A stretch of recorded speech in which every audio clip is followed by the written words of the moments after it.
Assalamualaikum warahmatullahi wabarakatuh. Hamdan syukran lillah amma ba'd. Sahabat manusia plural yang saya hormati dan saya banggakan. Sambil santai sore kita akan dengarkan ceramah yang marah-marah Habib Bahar bin Smith kepada Kiai Haji Imad. Dan sebetulnya ini langsung dibantah karena referensi yang dia gunakan, yang beliau gunakan itu dari orientalis beranda. Dan sebetulnya dia dibantah langsung oleh Kiai Haji Imad persoalan nasab Wali Songo, ya, bahwa persoalan nasab Wali Songo ini ada 3 manuskrip, bukan hanya 1 tapi 3 manuskrip. Kita dengarkan dulu nih amukannya, saudara, dan langsung dibantah sekali lagi oleh Sayyid Zulfikar. Ustadz kiai sekarang herannya apa? Sampai seperti Imad ini sampai meragukan syak, meragukan nasab habaib. Nah, yang lebih ana bingung lagi, makanya nih, ketika ana bilang Wali Songo itu nasabnya bersambung kepada Amul Faqih, Sayyidina Ali Amul Faqih.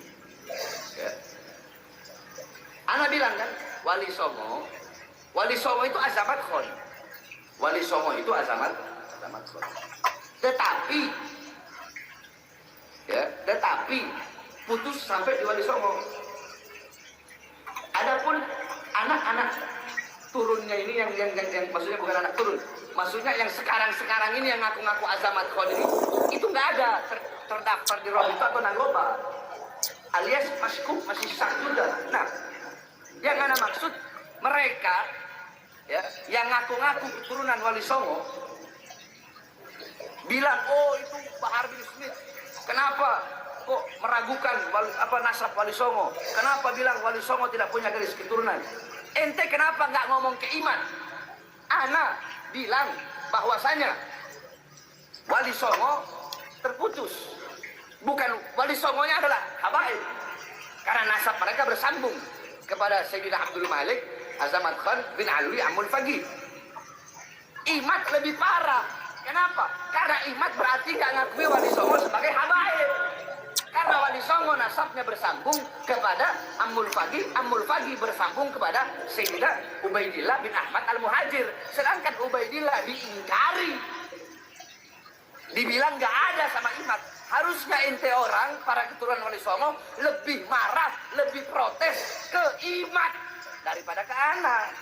Ada beberapa kelompok yang percaya bahwa Wali Songo ini termasuk keluarga Ba'alawi, karena memang ada yang mencatat sebagai keluarga Ba'alawi, ya, keturunan dari Alwi Amul Faqih Yaman. Nah, ini pertanyaannya, datanya dari mana? Ini semuanya datanya, tahu nggak dari mana? Dari Belanda, ya, dari company, dari kolonial, penjajah. Itu ada, silakan cek sejarahnya itu, yang memberikan sumber sejarah siapa? Ada nama Snoek Hurgunje, ya. Ada Vandenberg, ada apa lagi itu. Nah, ini semua pemalsu sejarah semua ini, termasuk nasabnya Wali Songo dipalsukan sama mereka. Sangat sulit secara ilmiah untuk dikatakan bahwa mereka adalah merupakan zuriyah dari para Rasulullah Muhammad sallallahu alaihi wasallam. Kalau Sunan Gunung Jati, Sunan Ampel, Sunan Giri, dan yang lainnya Satu data ini terbantahkan, masih ada 2 manuskrip tua yang menyatakan bahwa mereka adalah merupakan dzurriyyat daripada Rasulullah Muhammad sallallahu alaihi wa alihi wasallam. Kenapa sampai saya alumni At-Tahiriyah, murid daripada ayahanda Tubagus Hasuri Tahir, yang ayahanda Tubagus Hasuri Tahir sendiri mempunyai sanad silsilah kepada Abdullah, kepada Ubaidillah bin Ahmad. Ini saya menelitinya. Bukankah ini akan berbahaya bagi nasab abah? Tidak, saudara. Karena nasab abah kepada Sunan Gunung Jati adalah sahih, muttafaq alaih, sementara nasab Sunan Gunung Jati kepada Rasulullah adalah mukhtalafun fihi baina salasi riwayatin, yaitu riwayat manuskrip Cirebon yang menyatakan bahwa Sunan Gunung Jati adalah merupakan turunan Musa Al-Karim. Manuskrip yang kedua yang menyatakan bahwa Sunan Gunung Jati Syarif Hidayatullah adalah merupakan turunan daripada Al-Hasani Al-Jailani. Jadi kalau umpamanya satu silsilah ini telah diteliti bahwa ini gagal secara ilmiah, maka masih ada 30 tambah 30%, 60% lebih bisa dinyatakan bahwa para wali songo ini adalah sebagai keturunan daripada Rasulullah Muhammad sallallahu alaihi wasallam. Kenapa saya sampai ke puntang-puntang meneliti?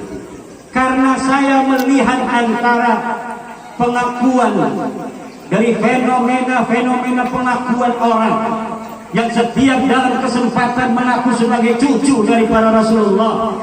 Di dalam tubuhku ada darah Rasulullah, sementara akhlak mereka jauh panggang daripada api dengan akhlak Rasulullah Muhammad sallallahu alaihi wa alihi wasallam. Oke, jelas nggak kira-kira apa yang disampaikan oleh Sayyid Zulfikar dan apa yang disampaikan oleh Kiai Haji Imaduddin Utsman dari Banten itu? Kan jelas, ada 3 manuskrip, bukan hanya 1. Dan lagian, Bahar Smith ngambil referensi itu, oleh Sayyid Zulfikar ditegaskan, referensinya dari mana? Dari orientalis Belanda. Seorang yang sekolah teologi Kristen. Snokkonje, saya susah menyebutkannya. Itu orientalis tuh. Itu orang yang merusak, yang memasukkan penjajah ke Aceh tuh. Memang dia tertarik mendalami berbagai macam agama. Yang paling dia tekuni adalah Islam. Tujuannya satu, untuk merusak. Bahkan demi kesuksesan visi misi dia, ya, cita-cita dia sampai beralih agama menjadi Islam dari Kristen. Tujuannya satu, untuk merusak Islam. Dan data yang disebutkan tadi oleh oleh Habib Bahar, itu dari dia, seorang orientalis Belanda. Saudara, jelas ya? Jadi ini terbantahkan semuanya. Dan Kiai Haji Imaduddin masih memegang 2 manuskrip, bukan hanya 1. Jelas ya disampaikan oleh beliau. Dan satu kali lagi, cobalah, ini jangan dipahami sebagai kebencian Kiai Haji Imad kepada cucu Nabi. Nggak boleh. Karena beliau menyampaikan itu berdasarkan data, referensi yang jelas. Kalau saya misalnya ngomong asal-asalan, nggak punya data, nggak punya referensi, nggak punya rujukan yang jelas, nggak punya dalil yang kuat, lalu saya ngomong bahwa Ba'lawi, Habib-Habib yang ada di Indonesia yang nyambung kepada Ubaidillah, itu sebetulnya nggak nyambung kepada Rasulullah. Lalu saya hanya ngomong tanpa punya data yang jelas, baru Anda boleh mengatakan bahwa saya itu sedang berupaya untuk memecah belah, untuk mengadu domba antara habaib dengan kiai, kan gitu. Tapi kalau Kiai Haji Imad yang penelitiannya jelas, yang referensinya kuat, datanya juga punya beliau. Ini bukan, beliau sedang penelitian persoalan ilmu. Dan itu harus dijunjung tinggi persoalan ilmu. Jangankan urusan nasab, bos. Urusan verifikasi hadis juga kemudian ketat kok. Menunjukkan bahwa orang itu sangat cinta kepada Nabi dan menjaga kaul-kaul Nabi yang sahih. Gitu loh. Jadi bukan membenci Kiai Haji Imad, justru memuliakan Nabi dan cucu-cucu Nabi. Takutnya ada yang hanya ngaku-ngaku, tidak tersambung kepada baginda Nabi, lalu mengatakan, mengklaim tersambung kepada baginda Nabi. Apa ini tidak merusak? Keraguan Kiai Haji Imad itu jelas kemarin beliau katakan. Karena banyak sekali orang, oknum yang ngaku Habib. Dan berakhlak bukan akhlak baginda Nabi. Sehingga meyakinkan beliau meneruskan penelitiannya. Lalu menemukanlah kesimpulan, menemukanlah hasil bahwa Ba'lawi khususnya Habib-Habib yang ngaku di Indonesia. Itu yang nyambung kepada Ubaidillah. Ternyata Ubaidillahnya bukan anak dari Muhammad bin Isa al-Muhajir yang jelas turunan baginda Nabi. Dan sampai sekarang anehnya Ba'lawi belum ngomong. Padahal ini satu kali lagi mesti Ba'lawi yang ngomong. Bukan personal. Kemarin kan dibantah oleh Habib Hanif. Dibantah oleh Bahar Smith malah dengan marah-marah. Ini nggak bakalan selesai. Orang malah akan semakin ragu bila bantahannya ini marah-marah. Ilmiah dong bantahannya. Menurut saya, ya Ba'lawi itu mesti memanggil Kiai Imad. Mesti memanggil Kiai Haji Imad, lalu adakan diskusi di sana, live streaming biar ditonton oleh seluruh rakyat Indonesia. Biar keraguan kita itu terjawab sudah. Siapa ini yang dusta? Kiai Haji Imad kah atau Ba'lawi? Sekarang itu kita masih menaruh kepercayaan 50-50 loh. Kepada Ba'lawi yang asalnya 100% menjadi 50. Ya, kepada Kiai Haji Imad tidak lantas tidak percaya, tapi percaya meskipun 50%. Jadi, ini mesti secepatnya saya kira Ba'lawi panggil Kiai Haji Imad, lalu adakan diskusi secara ilmiah.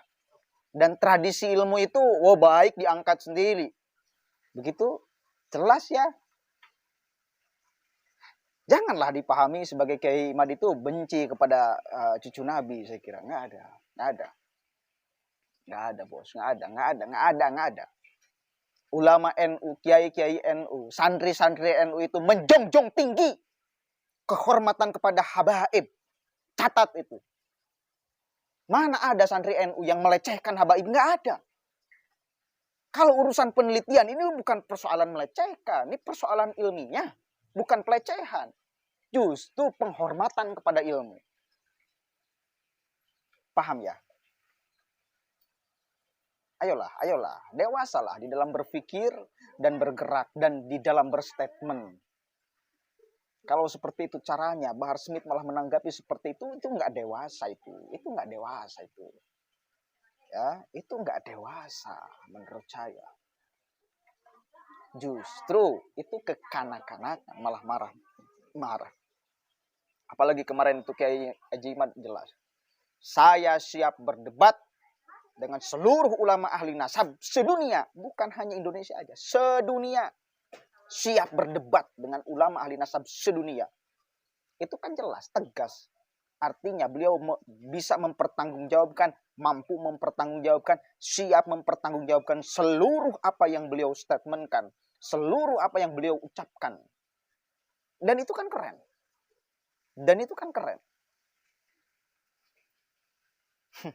Kalau beliau tidak punya referensi yang kuat, mana mungkin beliau berani berbicara seperti itu. Kalau beliau tidak punya data yang lengkap, tidak punya dalil yang kuat, mana mungkin beliau berbicara seperti itu. Kenapa berbicara kayak gitu? Karena beliau punya data yang kuat, punya dalil yang kuat. Makanya berani siap berdebat dengan seluruh ulama ahli nasab sedunia. Bukan hanya Indonesia. Ditayangkan secara live 3 hari 3 malam. Kata Kiai Haji ini. Jelas ya. Jangan marah-marah lah. Jangan marah-marah.